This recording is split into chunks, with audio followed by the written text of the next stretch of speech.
All right, it's been a minute since I've made any videos, mostly because I've been using a tunable friction device, or that's what I'm calling it, um, as a backup lately, and I've been very happy with it for over a year, I think now. That in combination with a chest fuse on the chest harness makes me feel pretty darn safe. So I do want to talk about why I don't use just a plain old Grigri, because of very stiff spring tension, and the regular, standard Grigri Plus in top rope mode, and just show a couple of failure points here, because I think people are forgetting about why it's important to use a Grigri Plus. So let's put a Grigri on the line here. So I'm using a pretty thin rope. It's like in the 8/0 range, maybe a little bit bigger than that. But anyway, if you have a regular full spring tension Grigri as your lead rope solo device, it's probably not going to catch. As you can see, it's not going to catch in a regular orientation, so it's a pretty useless device unless you're using a really thick rope, but then it's not going to feed well, so why use it? So we'll just jump straight into Grigri Plus in top rope mode. You can see I did not chop the tab on this one. I tend to like the tab on with a thin rope like this. So if we load it up,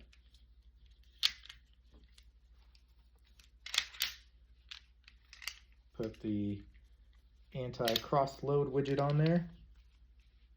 So we're loaded up here.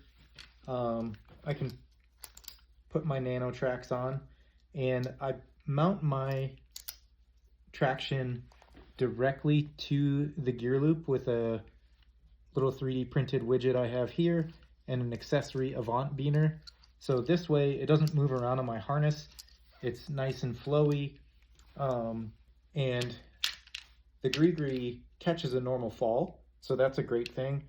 But the issue is if you take a head first fall, so the rope starts to feed downwards, it will not release from the chest fuse. It won't release 100% of the time. You can hear it clicking sometimes. You may get it to fail or to rip through, but you need a little extra friction behind the nano tracks. So I'll pay this back in so that I have more rope to work with here.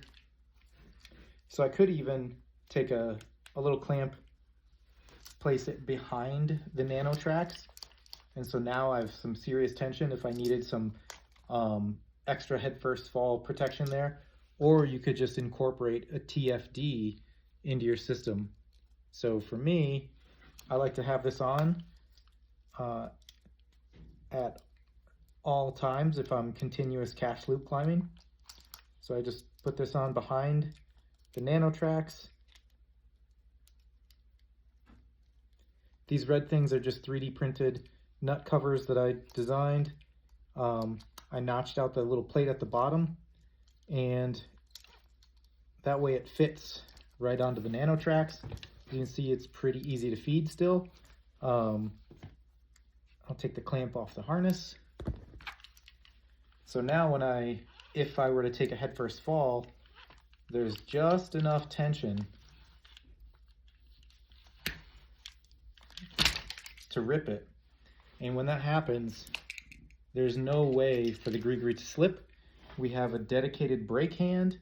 And even if I do pull past that, the Grigri catches in every orientation. So that is the purpose of having a releasable link on your chest harness. So for the folks out there not using a releasable link, you better be using some strong backups. If you take a head first or off axis fall, your Grigri will not catch. So use some backups. Backup types for that. So I'm clipping my chest fuse not to the opening portion. I'm just clipping it back up to show you guys this orientation. So if you needed a hard backup and you're climbing without a TFD,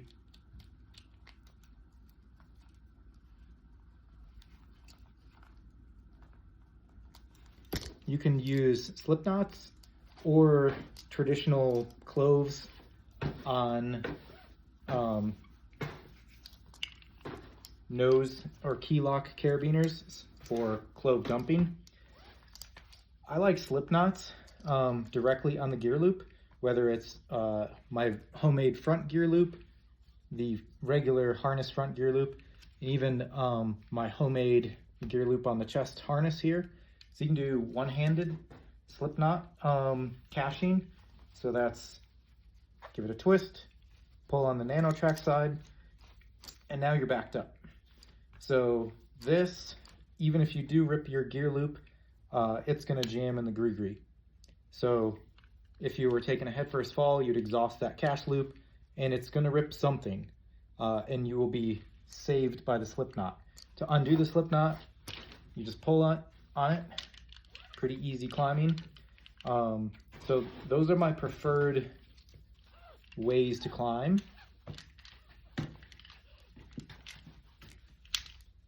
Lately, it's just been a lot of TFD climbing because it's so easy to use in combo with the chest fuse. So let me know if this video is helpful for you to better understand why I'm using chest fuses and why I think it's one of the safest options out there. Another thing to note is an off-axis fall is just a not perfect fall. So a perfect fall with a decent sized cache loop will catch just about any rope with a Grigri Plus in top rope mode. A slightly more overhanging fall, and if you fell parallel to the earth, it's just going to feed. So it's not even an upside down fall. So it's, you know, death, death, you're going to die, still bad, now you're okay. So the majority of the falls that are out of control, if you break a hold or if a cam pulls and you start to somersault, the majority of a fall is going to not catch without a proper backup or release mechanism to catch the Grigri. So if you fall in any orientation with an upside down Grigri, it catches, right? But if it's held upright, it releases. So use backups.